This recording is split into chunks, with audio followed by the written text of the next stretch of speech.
नमस्कार, मैं हूं सौरभ और आप देख रहे हैं हमारे साथ न्यूज़ सप्तक। न्यूज़ सप्तक के सभी दर्शकों का बहुत बहुत हार्दिक स्वागत और अभिनंदन है हमारे इस न्यूज़ सप्तक चैनल में। हमारे साथ स्टूडियो में खास मेहमान उपस्थित हैं श्री प्रांजल चतुर्वेदी जी, और हम उनसे इस विषय पे बात करेंगे और उनके विचारों को जानेंगे। सबसे पहले प्रांजल जी, आपका हमारे न्यूज़ सप्तक स्टूडियो में बहुत बहुत स्वागत है। बहुत बहुत धन्यवाद। और अनुच्छेद 1 में जो परिवर्तन होने वाला है, जो नमः जी ने एक जनहित याचिका दायर की है, उसके बारे में हमारे न्यूज़ सप्तक के चैनल के सभी दर्शकों को आप डिटेल उसका पूरा विवरण बताएं। देखिए, ये याचिका आज पहली बार दायर नहीं हुई है।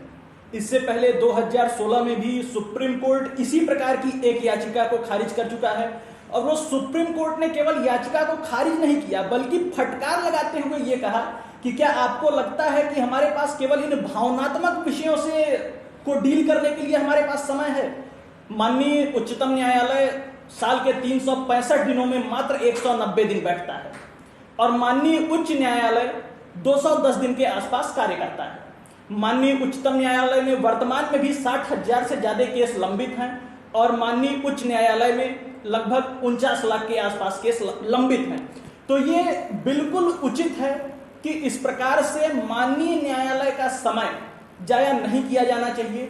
जनहित याचिका, सबसे पहले मैं स्पष्ट कर दूं कि जनहित याचिका जन के हितों के लिए होती है, जैसा कि हम इसके शब्दों से ही समझ सकते हैं। निजी हित के लिए जनहित याचिका नहीं होती है। माननीय जस्टिस पीएन भगवती जी ने जब 1986 में जनहित याचिका भारत में अमेरिका के तर्ज पे शुरू की गई, तो इसका मूल उद्देश्य था कि जो गरीब, वंचित, शोषित, पीड़ित समाज है उस तक इसका लाभ और उस तक कानून की पहुंचाई जा सके। अनुच्छेद 32 के तहत माननीय उच्चतम न्यायालय व 226 के तहत माननीय उच्च न्यायालय में जनहित याचिका दायर की जा सकती है। तो मुझे इस विषय में कहीं जन का हित होता दिखाई नहीं पड़ता है। इसलिए मेरा यह मानना है कि माननीय उच्चतम न्यायालय इसको निश्चित ही कल खारिज कर देगा। 2 जून को इस पे न्यायालय इस विषय को देखेगा। कल ही इस पे निर्णय आना है। ये तो आना पहले ही था, लेकिन माननीय शरद अरविंद बोबडे जी उपस्थित नहीं थे, जिसके कारण इसको 2 तारीख के लिए पोस्टपोन कर दिया गया। कल का दिन हमारे देश के लिए खास भी है, और जहाँ तक आपका मानना है कि हो सकता है याचिका खारिज हो जाए, अगर याचिका खारिज नहीं हुई तो शायद ये हमारे देश के लिए बहुत बड़ी जीत भी होगी। इसके बारे में आप क्या कहना चाहते हैं? देखिए, भारत का अनेक समय पे अनेक नाम रहे हैं। भारत महाभारत काल में आर्यवर्त, इंद्रप्रस्थ भी दिल्ली को कहा गया, वर्तमान में दिल्ली है। इसके बाद हिंदुस्तान कहा गया, और इसके बाद फिर इंडिया कहा गया।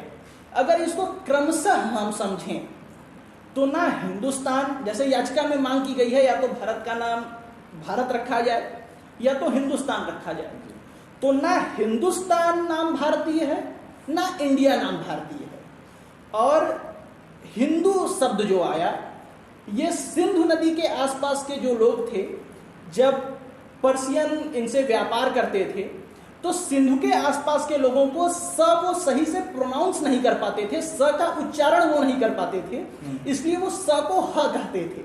इसीलिए कई बार शब्दों का उच्चारण आता है सप्त सिंधु को वहां के लिटरेचरों में हप्त हिंदू कहा जाने लगा।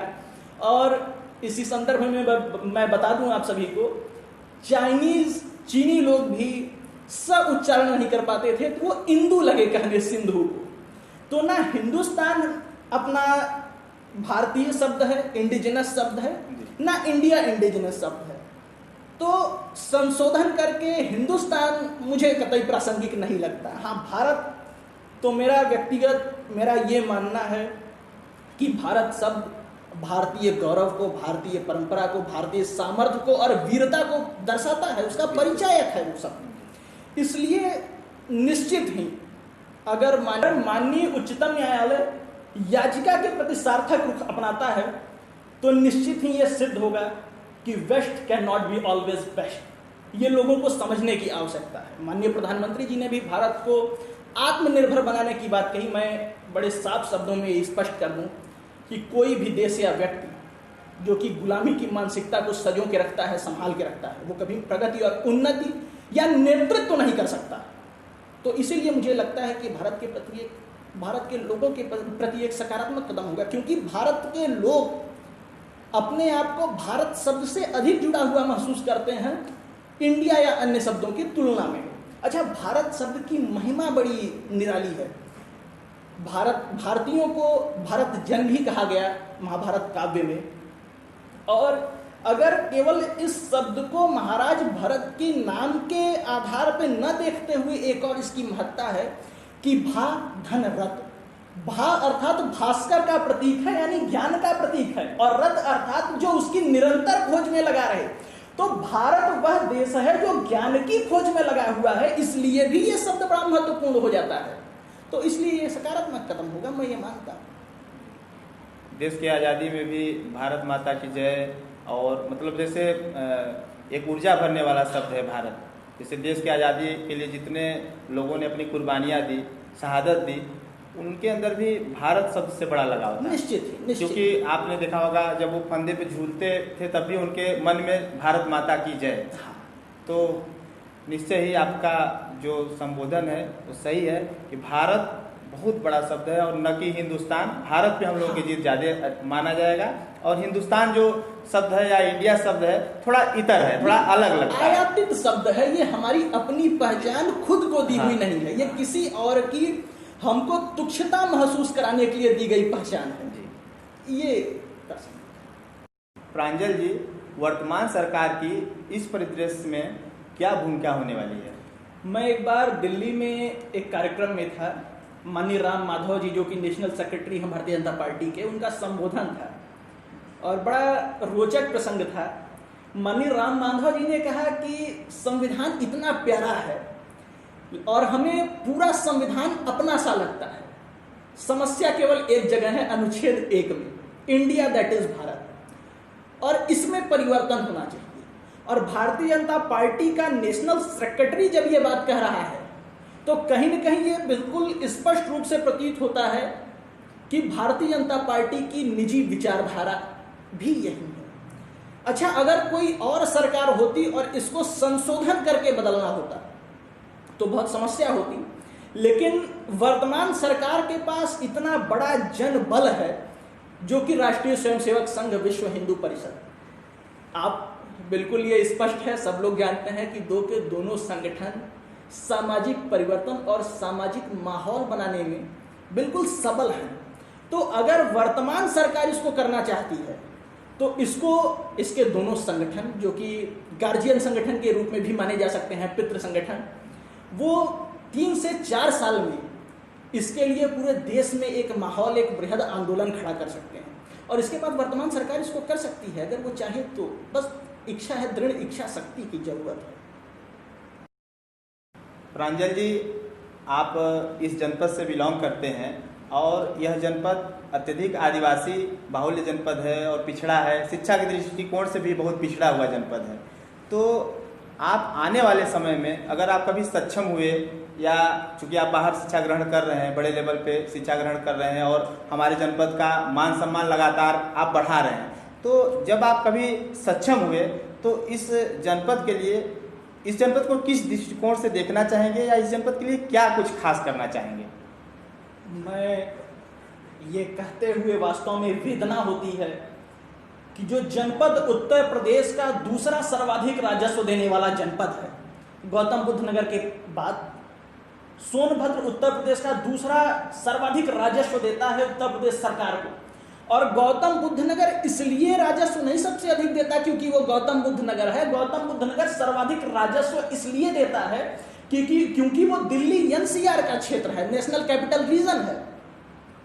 वास्तव में इतने सामर्थ्यवान जनपद में गरीबों की, आदिवासियों की इतनी दुर्दशा, शिक्षा का इतना अभाव, मुझे किंचित भी यह कहने में तनिक भी संकोच नहीं होता कि जनपद की इस दयनीय स्थिति का कारण यहाँ के जनप्रतिनिधि स्वतः हैं। यहाँ के जनप्रतिनिधियों ने इस जनपद के लिए काम नहीं किया, चाहे वो चारों विधानसभाएं हों, चाहे वो लोकसभा हो, किसी ने वास्तव में जनपद के लिए विचार नहीं किया। आप दुद्धि चले जाएं, मैं अभी कुछ दिन पहले गया था उस बेल्ट में, तो बच्चे नंगे पांव आज भी चलने के लिए मजबूर हैं। मूलभूत सुविधाओं का अभाव है। लोगों के पास अन्न नहीं है भोजन करने के लिए। आप अगर जाते होंगे उस क्षेत्र में तो आप देखते होंगे छोटे छोटे बच्चे तीर धनुष लेकर के चिड़ियों का शिकार करते हैं। तो इस दयनीय स्थिति से यह जनपद गुजर रहा है और वास्तव में यहाँ के जनप्रतिनिधि यहाँ की आवाज लखनऊ और दिल्ली उठाने के समर्थ व काबिल नहीं है। यहाँ का जनप्रतिनिधि जितनी शिक्षा होनी चाहिए और शिक्षा छोड़िए जितनी दृढ़ इच्छा शक्ति होनी चाहिए वो तक नहीं है। तो इस स्थिति में निश्चित ही अगर जनपद का विकास करना है तो इस जनपद के क्षेत्रीय लोगों को कमान अपने हाथ में लेनी होगी। वह अधिक से अधिक युवाओं को शिक्षित करने का प्रयास करना होगा, क्योंकि शिक्षित युवा अपना रोजगार स्वयं ढूंढ लेगा, वो अपना रोजगार बना लेगा, उसको बाहर जाके रोजगार खोजने की आवश्यकता नहीं पड़ेगी। इस जनपद के विषय में मेरा यही दृष्टिकोण है कि मैं चाहता हूं कि आने वाले 5 से 10 सालों में ये जनपद समर्थ हो और इस जनपद के पास ये पोटेंशियल है, ये क्षमता है। जेपी, हिंडाल्को, एनटीपीसी सारी इंडस्ट्रीज यहाँ हैं कि कम से कम यहाँ के लोग यहाँ नौकरी कर सके, यहाँ के लोगों को तक तो बाहर ना जाना पड़े। यहाँ के स्थानीय लोगों का भी मानना है, काफ़ी युवाओं का, कि एक नारा दिया गया था उद्योगों की भरमार, फिर भी यहाँ के युवा हैं बेरोजगार। बिल्कुल बिल्कुल तो बात सही है आपकी, क्योंकि यहाँ पे बहुत उद्योग हैं और बहुत अवसर भी हैं, लेकिन यह दुर्भाग्य है हमारे जनपद का कि यहाँ के लोग बाहर जाके नौकरी कर रहे हैं। अभी तो मजदूरों का पलायन आप देख ही रहे हैं, रिसेंटली अभी तत्काल का है।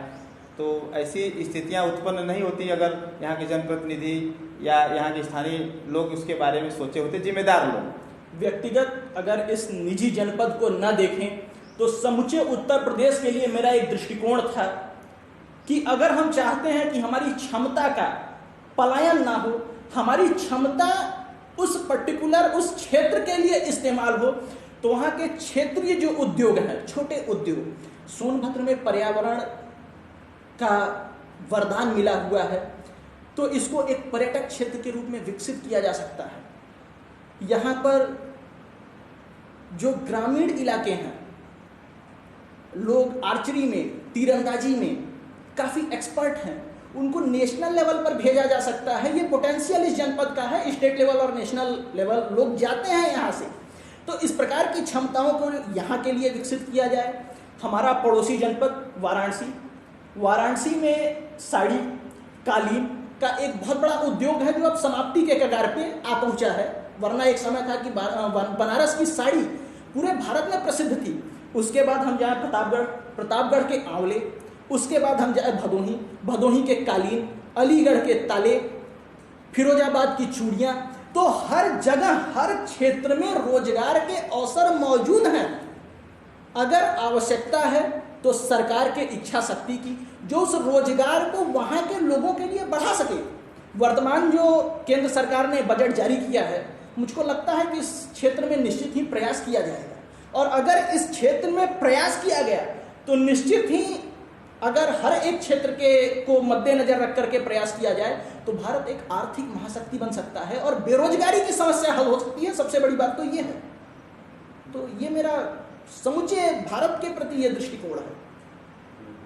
प्रांजल जी, आप यहाँ चल कर आए हमारे स्टूडियो में और आपने जो ऊर्जावान उद्बोधन हमारे चैनल के माध्यम से लोगों तक पहुँचाया, उससे निश्चय ही यहाँ के युवाओं का मनोबल बढ़ेगा और जो कमियां हैं उनके अंदर उसमें वो सुधार करेंगे। और जो बेरोजगारी की मार दंश झेल रहे हैं युवा, निश्चय ही आपके इस संबोधन से, आपके द्वारा दिए गए मैसेज से उनके में परिवर्तन आएगा और वो जागरूक होंगे। निश्चित ही यही हम सबकी इच्छा है। और सबसे बड़ी बात कि आप हमारे चैनल से जुड़े, न्यूज़ सप्तक परिवार की तरफ से आपको बहुत बहुत धन्यवाद। पुनः आप जैसे ऊर्जावान युवा को हम आमंत्रित करना चाहेंगे यहाँ और आपके विचारों को अपने न्यूज़ सप्तक के दर्शकों तक पहुँचाना चाहेंगे। प्रांजल जी, बहुत बहुत धन्यवाद हमारे चैनल से जुड़ने के लिए।